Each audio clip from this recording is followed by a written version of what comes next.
ఏపీలోని మరొక ఎమ్మెల్యే భూ వివాదంలో చిక్కుకున్నారు.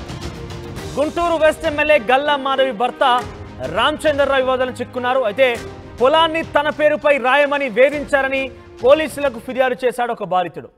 పిడుగురాలలో గతంలో ఎకరం భూమికి 47 లక్షలకు కొన్నారు ఎమ్మెల్యే భర్త. అయితే సుమారుగా 4.9 ఎకరాల కొనుగోలుకు అగ్రిమెంట్ కూడా కుదుర్చుకున్నారు. భార్య ఎమ్మెల్యే అయ్యాక సీన్ రివర్స్ అయింది. చెప్పిన ధరకు భూమి అమ్మలేదని తండ్రి కొడుకులపై దాడి కూడా చేశాడు రామచంద్రరావు అంటూ బాధితుడు ఆరోపిస్తున్నాడు. ఇక బాధితులపైన ఎస్సీ ఎస్టీ అట్రాసిటీ కేసు కూడా నమోదు చేశారు రామచంద్రరావు అన్నట్టుగా బాధిత ఆరోపిస్తున్నాడు. ఇక భార్య ఎమ్మెల్యే కావడంతోనే పూర్తిగా సీన్ రివర్స్ చేస్తూ తమపైన దాడి చేయడమే కాకుండా తమపైన ఎస్సీ ఎస్టీ అట్రాసిటీ కేసు నమోదు కూడా చేయించాడు. తన యొక్క రాజకీయ ప్రోద్బలంతో రాజకీయ అండదండలతోనంటూ కూడా చెప్పుకొస్తున్నారు బాధితులు. ఇక 4 ఎకరాలకు 30 లక్షలు ఇస్తాం, ఆ పొలాన్ని అమ్మేయి, లేకుంటే బైక్తో ఢీకొట్టి చంపేస్తామని గల్లా రామచంద్రరావు హెచ్చరిస్తున్నట్టుగా బాధితులు వాపోతున్నారు. బాధితులు కమ్మ వెంకటేశ్వర్లు చేస్తున్నటువంటి ఆరోపణలు అవాస్తవం అంటున్నారు. మధ్యవర్తిగా వివరించినటువంటి చల్లా రమేష్ కంపెనీ కోసం పొలం కొనుగోలు చేశానంటున్నాడు. చల్లా రమేష్ పొలం కొనుగోలు చేసే సమయంలో డబ్బులు తక్కువగా ఉండడంతో ఫైనాన్స్ చేశాడు. అందుకు సంబంధించి ప్రతి నెల వడ్డీ కూడా చెల్లించా. కానీ పొలం తన పేరుపై ఉండడంతో ఇప్పుడు 10 రూపాయల వడ్డీ ఇవ్వాలని డిమాండ్ చేస్తున్నాడు కమ్మ వెంకటేశ్వర్ అన్నట్టుగా చల్లా రమేష్ చెప్తున్నాడు. నా దగ్గర ఉన్న ఆధారాలతో కోర్టుకు వెళ్తానంటూ కూడా చల్లా రమేష్ చెప్పుకొస్తున్నారు. ఒకసారి బాధితులు కూడా ఈ విషయంపై మాట్లాడారు. వారు ఏం మాట్లాడారో చూద్దాం. నేను రైతునండి, పిల్లలు చదువుకురా. నేను గుంటూరు వచ్చానండి, విద్యానగర్ 3/10లో ఉంటానండి. నాకు పిడుగురాల పొలం ఉందండి. పొలం ఉంటే బ్రహ్మరావు టౌన్షిప్ వాళ్ళు అక్కడ వెంచర్ వేస్తున్నామని నా కాడికి వచ్చారండి. నేను 4 ఎకరాల 90 సెంట్లు అమ్మానండి. పోయిన ఏప్రిల్ 4వ తారీఖు అగ్రిమెంట్ అయ్యానండి. ఒక చెక్కు పాస్ అయింది, 2 చెక్కులు బౌన్స్ అయ్యండి. తర్వాత నాకు ఇంకా 3 ఎకరాలు 7 సెంట్లు ఉందండి. దాంట్లో మట్టి తోలుతున్నారంటే కాళ్ళు ఎరగొడుతుంది, దాంట్లోకి వచ్చి బెదిరించారండి. నేను ఏ పరిస్థితిలో నేను గురిజాల కోర్టుకు వెళ్ళి ఇండిషన్ ఆర్డర్ తెచ్చుకున్నానండి. అది అలా నడుస్తుంటే మన ఫిబ్రవరి వచ్చి రిజిస్టర్ బిల్లు చేస్తాం అంటే చేస్తాను, మా డబ్బులు మాకు ఇస్తంటే నేను రిజిస్టర్ చేయడానికి వెళ్ళానండి. నా 4 ఎకరాలు 90 సెంట్లు లేదు, 3 ఎకరాలు 90 సెంట్లు నుంచి 1 ఎకరం తీసేశారండి వాళ్ళు 1 బియ్యడంలో. నా రైతులు ఉన్నంతకాలం నాకు ఉంది 1 బియ్యడంలో. అంత మడికే డబ్బులు నేను చేసేస్తానని నాకు డబ్బులు ఇచ్చారు, చేసేసారు. వాళ్ళు చెక్కులు తీసుకున్నారండి. ఆ తర్వాత ఎలక్షన్ అయిపోయింది, బాగానే ఊరుకున్నారండి. ఎలక్షన్ అయిపోయాక 1 నెల నుంచి హెరాస్మెంట్ మొదలుపెట్టారండి. మళ్ళీ గల్లా రామచంద్రరావు పుట్టినరోజు పండగకని మా ఇంటికి గిఫ్ట్గా ఆ 3 ఎకరాలు 7 సెంట్లు ఎకరం 30 లక్షలు డబ్బులు ఇస్తాం చెయ్యి, లేకపోతే ఆయనకి గిఫ్ట్గా పుట్టినరోజు పండుగ, లేకపోతే నీకు నా హింసలు పడతాం. కర్నూలులో అతను ముస్లిమ్స్ అతను ఎట్టిన రైలు కింద చనిపోయాడు, మీలా హెరాస్మెంట్కి తట్టుకోలేకపోయింది. సరే అలా ఉంటుంది మీ పరిస్థితి అని మా బాబు నన్ను పెడితే మేము సరే ఏదన్నా కానీ అంటే ఆ గోండా సుబ్బారావు వాడు ఎస్సీఎస్టీ పెట్టి తన్నియాలి అనుకుంటా చెప్పుకుంటూ పోయండి. మన శనివారం మేము 1 గంటకి జేకేసి ఖాళీ ఖరీదు తీసుకుని వస్తుంటే మా బండికి గుద్ది మామూలు నా కొడక మీరు ఎమ్మెల్యే చెబితే మాట వినరని కొడుతుంటే మేము పారిపోయామండి. మా ఇంటి దగ్గరలో సీసీ లేనిదే మా ఇంటి దాకా వచ్చి అది సీసీటీవీలోనే వెనకపోయారండి. మేము వెంబడే మన లాయర్ గారు హరిబాబు గారికి ఫోన్ చేసామండి. వచ్చేయండి తొందరగా అర్జెంటుగా అన్నాడండి. మేము ఆయన కాడికి పోయామండి. ఈ లోపల మా ఇంటికాడికి పోలీసులు వచ్చి మా ఆనర్ని కలిసి ఆడికి పోయారు. చెప్పండి వాళ్ళని, ఇప్పుడు మాకు తెలియదని రోజు ఉంటారు, మరి వాళ్ళు లేరు ఎందుకని మాకు తెలియదని వాళ్ళు చెప్పారంట. వాళ్ళు అరగంటకి వాళ్ళు ఎస్సీ/ఎస్టీ కేసు పెట్టమని ఏరే వాళ్ళ చేత ఫోన్ చేయించి నా కొడుకు ఎమ్మెల్యే కాళ్ళ మీద పడి మాట్లాడుకోండి, లేకపోతే పోలీసులు మేము ఎవరేం చేయలేరని చెప్పారండి. నాకు న్యాయం కావాలి, నా ప్రాణ భయం ఉందండి, అతను నన్ను చంపేస్తాను. నా పేరు మీద ఎస్సీ/ఎస్టీ కేసు పెట్టారు సార్. 24th మేము 1 o'clockకి కర్రీస్ కొనుక్కొని వస్తాం సార్. వచ్చేటప్పుడు మా ఇంటికి కొద్దిగా దగ్గరలో వెనక నుంచి బండి గుద్దిచ్చారు సార్. బండి గుద్దిచ్చిన తర్వాత మేము దిగి ఏందండి అనగానే వాళ్ళు లేసి కొడుతున్నారు. ఎమ్మెల్యే గారు చెప్తేనే మీరు పొలం చేయించుకోలేదా, ఎంత ధైర్యం మీకు, అది ఇది అని కొట్టారు. ఈ లోపల మాకు ఇంకా భయం వేసి మేము ఇంట్లో వెళ్ళి పారిపోయామండి. ఆ తర్వాత వాళ్ళు ఫాలో అవడానికి వచ్చారు, కానీ సీసీటీవీలు ఉండటం వల్ల వాళ్ళు లోపలికి ఏమీ రాలేదు. దాని తర్వాత ఒక 1-2 hours లోపల వాళ్ళు మళ్ళీ పోలీసులు ఆ కొట్టినోళ్ళు అంతా వచ్చి ఇల్లు మొత్తం వెతకటం అవన్నీ చేశారు. భూమి కొనుగోలు చేస్తానని చెప్పి కొనుగోలు చేసిన తర్వాత చెక్కులు బౌన్స్ కాకపోవడంతో తిరిగి తమ ఆవేదన వ్యక్తం చేస్తున్న నేపథ్యంలో తమపై దాడి కూడా దిగారంటూ బాధితులు ఆరోపణ వ్యక్తం చేస్తున్నారు. ప్రస్తుతం వారిపై SC/ST అట్రాసిటీ కేసు కూడా నమోదైనట్టు తెలుస్తోంది. ఒకసారి ఈ విషయంపై బాధితులు ఆరోపిస్తున్న విషయంపై ఆరోపణలు ఎదుర్కొన్నటువంటి గల్లా మాధవి భర్త కూడా మాట్లాడారు. ఏం మాట్లాడారో చూద్దాం.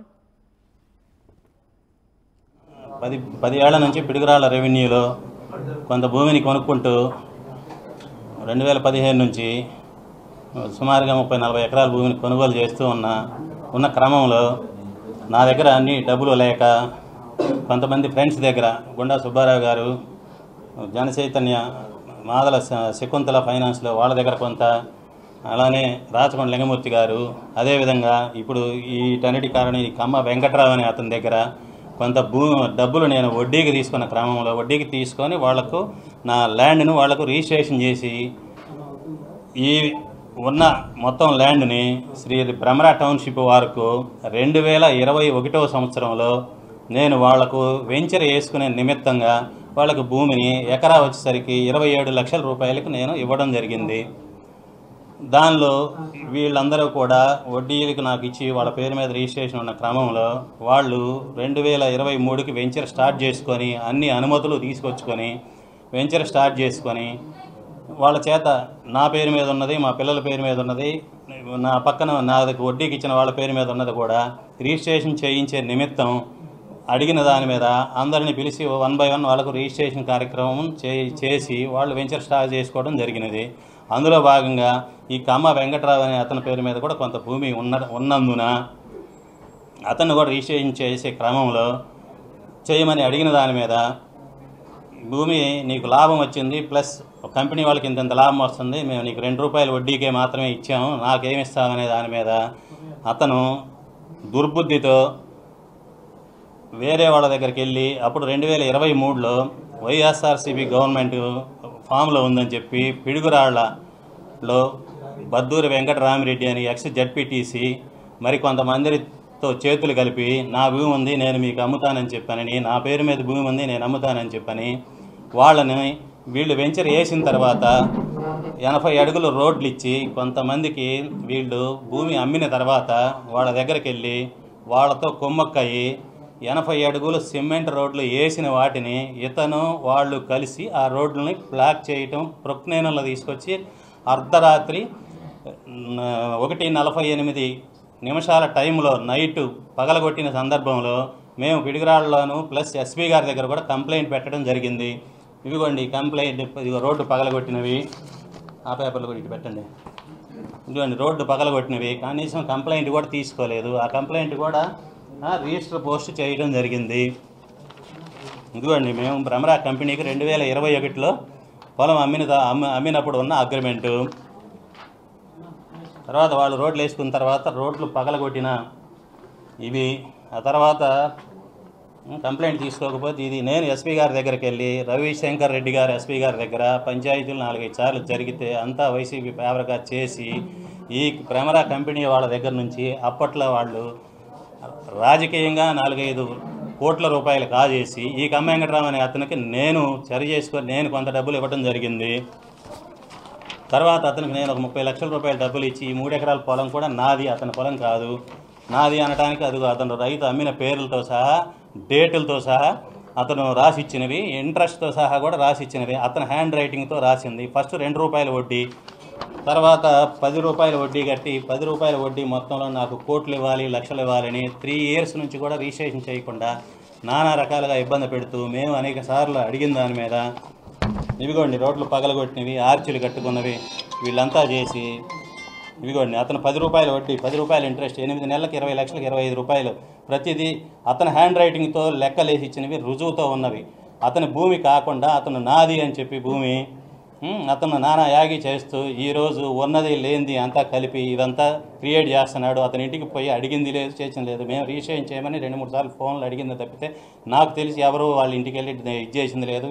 ఇవన్నీ అతను కావాలని అప్పట్లో వైఎస్ఆర్సీపీ ex-ZPTC బద్దూరి వెంకటరామిరెడ్డి అతనితో కుమ్మక్కయ్యి రోడ్లు పగలగొట్టిన దాని మీద కోట్ల రూపాయలు వీళ్ళ దగ్గర నుంచి తీసుకొని కమ్మ వెంకటరావు అనే అతను వీళ్ళేమో నా మీద ఒత్తిడి తీసుకొచ్చి పొలం నువ్వు అమ్మేవయ్యా, నువ్వు నాకు చేయకపోతే ఎట్లంటే నేను ఎంతో డబ్బులు ఇచ్చుకొని కొంత రిజిస్టర్ చేయించడం జరిగింది. ఇప్పుడు ఈ 3 ఎకరాలు చేయకుండా ఇప్పుడు మళ్ళీ కొత్త కొత్త రకంగా కొత్త యాంగిల్లో వెళ్ళి వీళ్ళకి ఇది ఎన్నో రకమైన కంప్లైంట్లు అప్పుడు కలెక్టర్ 2023 ఇప్పటిదా కాదు, ఇది సంవత్సరం క్రితం అతను కలెక్టర్ ఆఫీస్లో నరసరావుపేట కలెక్టర్ ఆఫీస్లో కంప్లైంట్ పెట్టిన అర్జీ అతని హ్యాండ్ రైటింగ్తో రాసింది 2023. దీనిలో డేట్ కూడా ఉంది.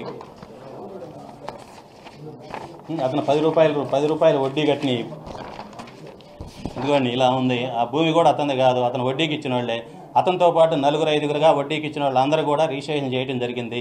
అతని పేరు మీద ఉన్న నా భూమి 3 ఎకరాలు 7 సెంట్లు తప్పితే మిగతాదంతా కూడా కంపెనీ వాళ్ళతో రిజిస్టర్ జరిగింది. ఈ కంపెనీ వాళ్ళు కూడా చాలా గుడ్ విల్ ఉన్న కంపెనీ. ఈ కంపెనీ వాళ్ళు 1 రోజు 2 రోజుల్లోనే 500-600 ఫ్లాట్లు అమ్మి ఆ కస్టమర్ల కోసం అని చెప్పి చాలా డబ్బులు వెచ్చించి వీళ్ళు ఆ కస్టమర్లు సాటిస్ఫై వాళ్ళకి తెలియకుండా చుట్టూ వాళ్ళు రోడ్లు పగలగొట్టినప్పుడు ఈ నర్సరీకి పట్టలు కట్టుకున్నట్టు పట్టలు కట్టుకొని వాళ్ళని బతిమలాడుకొని కోట్ల రూపాయలు వాళ్ళకి చెల్లించి నానా ఇబ్బందులు పడ్డ సందర్భం ఉంది. ఇతను 10 రూపాయల వడ్డీలు ఇతనికి ఇలాంటి ఇంకా చాలా ఉన్నాయి. బ్యాంకుల్లో దనకాలు పెట్టించడాలు, లోన్లు. అమరావతి బ్యాంకులో లోన్ తీసుకొని కూడా కట్టకపోతే నేను దగ్గర ఉండి నా డబ్బులు ఇచ్చి కట్టించాను. ఇదే పొలం తీసిపోయి నేను ఇచ్చిన పొలం తీసిపోయి అమరావతి బ్యాంకులో పెట్టుకొని కట్టకుండా కంపెనీ వాళ్ళని చాలా ఇబ్బంది. ఇప్పుడు ఇది 2021 నుంచి అతను పెట్టే ఇబ్బందుల్ని ప్రతిదీ సాక్ష్య రూపంలో ఉందన్నమాట. పిడుగురాళ్ళలో వైస్ చైర్మన్ అద్దంకి బాబు గారి దగ్గర అతను తీసుకెళ్లి పంచాయతీ పెట్టాడు. ఆయన కూడా రుజువు పిలిచి కనుక్కోవచ్చు. అతను కూడా వెంకట్రావు ఇది నీకు పద్ధతి కాదు అని చెప్పి ఒకటి షెడ్యూల్ చేసి పంపించాడు. కానీ అతనికి అనుకూలంగా జరగకపోతే అక్కడ నుంచి ఇంకొకరికి వెళ్ళిపోతాడు. అట్లా రకరకాలుగా ఇప్పటికీ ఒక 10 మందిని ఇన్వాల్వ్ చేసి 10 మంది దగ్గరికి వెళ్ళాడు.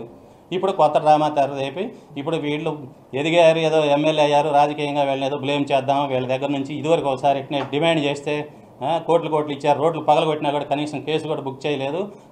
అప్పుడు ఇచ్చిన డబ్బులతో పాటు ఇప్పుడు కూడా ఇంకా ఎక్కువ ఇస్తారనే దురుద్దేశంతో అతను ఇవన్నీ చేస్తున్నాడని చెప్పి ఇది రుజువుతో సహా నేను నిరూపించగలుగుతున్నాను. ఎవరు కొట్టారంటాడు, కేసు పెట్టారంటారు. ఆ కేసు ఏందో తెలియదు, కొట్టింది ఏందో తెలియదు. నిన్నేదో పేపర్లో వచ్చింది ఇంత స్లిప్ ఒకటి ఎవరో చెప్పారు మీ వెంకట్రావు మీద ఎవరో కేసు పెట్టారంటే దాంట్లో చదివితే 8 తప్పులే ఉన్నాయి. 2018లో భూమి కొన్నాడు అన్నాడు, అది నిరూపించమనండి. 19లో కొంటే 18 అంటాడు. ఎవరు 6-7 వచ్చి ఏదో దౌర్జన్యం చేశారు, పేపర్లో చదివింది నాకు అసలు తెలియదండి. దౌర్జన్యం చేశారన్నాడు. 6 పేర్లు చెప్పడు. వెంకట్రావుకి నాకు వివాదం అంటే నేను వడ్డీకి తీసుకున్నాను సార్. నేను ఇచ్చే క్రమంలో అతను 2 రూపాయలు వడ్డీ అడుగుతున్నాడు, ఇచ్చాడు 10 రూపాయలు వడ్డీ అడుగుతున్నాడు. ఈరోజు ఈ భూమి రామచంద్ర గారికి నేను అమ్మిన క్రమంలో ఆ రామచంద్ర గారు రీషేమని నన్ను కదా అడిగేది, నన్ను అడుగుతున్నాడు, నేను అతన్ని అడిగా. ఇది 2021 నుంచి జరుగుతున్న క్రమంలో అతను కూడా అడిగి ఉండొచ్చు వాళ్ళు. ఎందుకంటే అతను రామచంద్రరావు గారు ఇంటి గృహప్రవేశానికి కూడా మేము అందరం కలిసి వచ్చాము. అతను రామచంద్ర గారికి కూడా తెలుసు అతను, ఎందుకంటే భూమి అందరం కలిసి తిరుగుతున్నారు. మాకు డబ్బులు ఇచ్చినాడు, మరి వసూలు చేసుకోవడానికి వాళ్ళు తిరుగుతుంటారుగా. ఆ క్రమంలో రామచంద్ర గారికి తెలుసు. రామచంద్ర గారు ఏమైనా అడిగారేమో, ఎందుకంటే ఆయన మరి 100 మంది కంపెనీ అమ్మి ఉంటారు కదా భూములు, వాళ్ళని సాటిస్ఫై చేయాలిగా. వాళ్ళ భూములు వాళ్ళకి అప్పచెప్పాలిగా. వాళ్ళ వెంచర్ వేసిన తర్వాత వాళ్ళ ప్లాట్ వాళ్ళకి అప్పచెప్పాలిగా. మరి ఎవరు తీసుకొని వాళ్ళకి ఎందుంటే వాళ్ళు ఏం అప్పచెప్పగలుగుతారు? వాళ్ళకు భూమి నాది కదండి. అది నా పొలం నాకు ఇస్తే నేను వాళ్ళకి రిజిస్టర్ చేస్తా. వాళ్ళదేం కాదు, వాళ్ళ ఇష్యూ కాదు ఇది. నాకు అతని పొలం అప్పచెప్పాలి, నా దగ్గర డబ్బులు తీసుకోవాలి, నేను వాళ్ళకి ఆ పొలం రిజిస్ట్రేషన్ చేయాలి, వాళ్ళు కస్టమర్లకు చేయాలి. అది చేసి ఈ వివాదాలన్నీ పడలేము. మేము ఎప్పుడు వివాదాల్లో ఉన్నవాళ్ళం కాదు. వీడికైతే అలవాటే వడ్డీలు చేయటం, బ్యాంకులు ఏదో చేయటం. ఉన్నాయిగా, ఫోన్పేలే ఉన్నాయిగా, ఉన్నాయి. వడ్డీలు కట్టిన ఫోన్పేలే ఉన్నాయి. 10 రూపాయల వడ్డీ అంటే అప్పుడు వెంచర్ వేసేదాకేమో తక్కువ వడ్డీ. ఇప్పుడు వెంచర్ పెద్దదైంది కదా, 10 రూపాయల వడ్డీ కట్టాలి.